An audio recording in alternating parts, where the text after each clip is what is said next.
Décodeur, le podcast qui parle de celles et ceux qui font la déco aujourd'hui.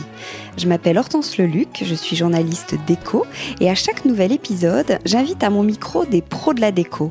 Ensemble, on peut parler savoir-faire, inspiration, tendance, actu, idées déco, envers du décor. Bref, on papote et on enregistre car ici, la déco, ça s'écoute. Si vous venez juste de découvrir cette émission, j'espère qu'elle vous plaira.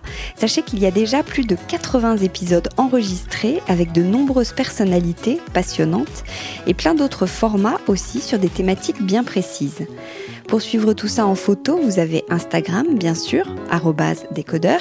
N'hésitez pas à vous abonner, à m'écrire, à partager, bref, à faire vivre ce podcast qui n'existerait pas sans votre fidélité. Allez, c'est parti.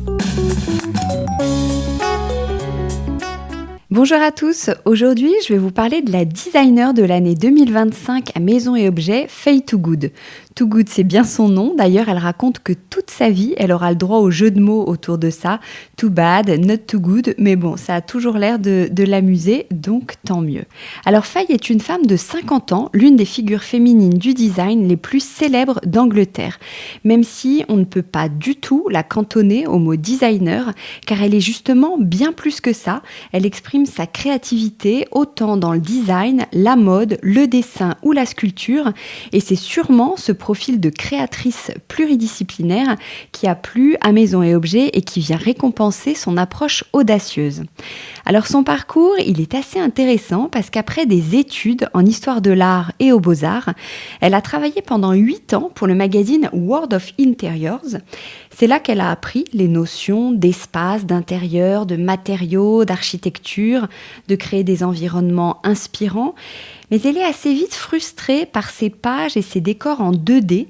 Elle a besoin de quelque chose de plus palpable et de 3D. Elle a donc commencé à fabriquer des objets sur sa table de cuisine, mais elle ne sait pas trop comment s'y prendre parce que tout l'intéresse, la déco, le graphisme, la sculpture. Et donc, elle va décider que tout ça peut être compatible et c'est ainsi qu'elle a commencé à brouiller les pistes entre art et design, cette fameuse approche multidisciplinaire qui n'existait pas encore à l'époque.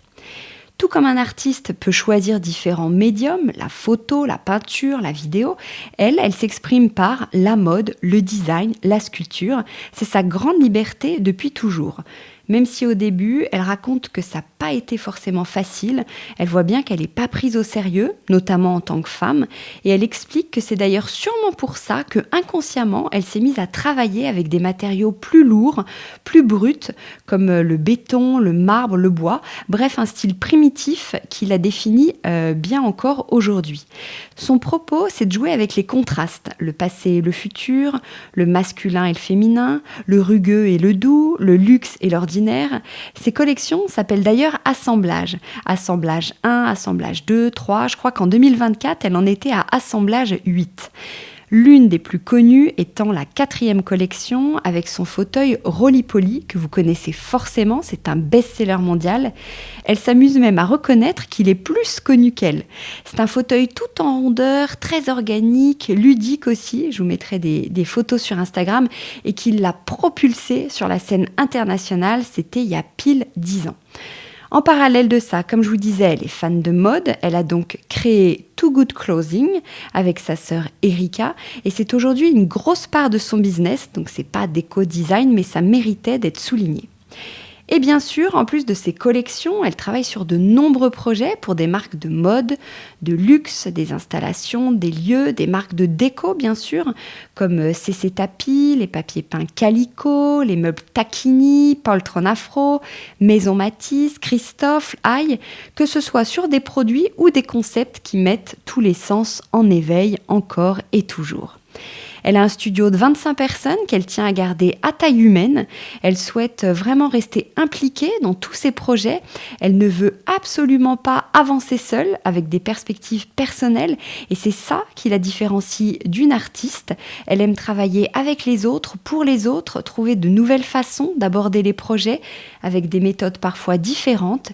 Et pour elle, le Graal, c'est lorsque ses clients deviennent des amis.